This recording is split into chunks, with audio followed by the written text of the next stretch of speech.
একবার হজরত উমর রাদিয়াল্লাহু তাআলা আনহু সফরে বের হয়েছিলেন। দীর্ঘদিন যাবৎ পথ চলার ফলে পথিমধ্যে তার খাদ্য ও রসদ ফুরিয়ে যায়।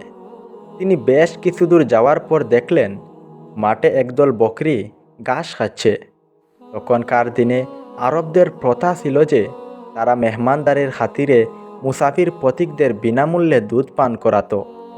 সেই মতে তিনি রাখালের কাছে গিয়ে বললেন, ভাই, আমি মুসাফির, আমার খাদ্য রসদ ফুরিয়ে গেছে, তাই তুমি আমাকে তোমার বকরির একটু দুধ পান করাও। হজরত ওমর রাদিয়াল্লাহু তাআলা আনহু এর কথা শুনে রাখাল বলল, আপনি মুসাফির, আপনাকে আমি অবশ্যই দুধ দিতাম, কিন্তু সমস্যা হলো বকরিগুলো আমার নয়, এগুলোর মালিক অন্য এক ব্যক্তি, আমি এগুলোর রাখাল মাত্র।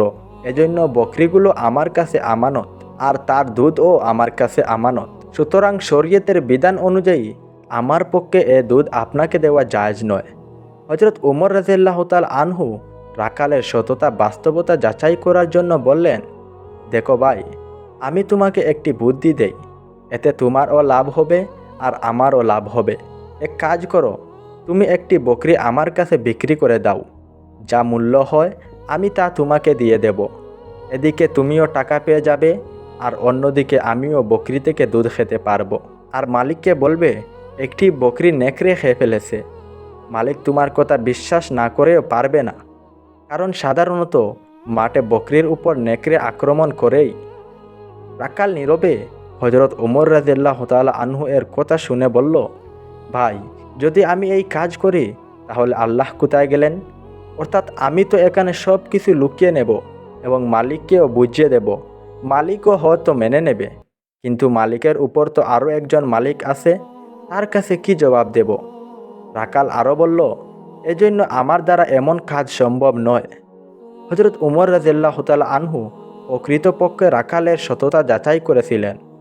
যখন রাখালের মাঝে পূর্ণ সততা পেলেন, তখন বললেন, যতক্ষণ পর্যন্ত তোমার মতো মানুষ এ পৃথিবীর বুকে বেঁচে থাকবে, ততক্ষণ পর্যন্ত কোনো জালিম অন্য লোকের উপর জুলুম করতে পারবে না।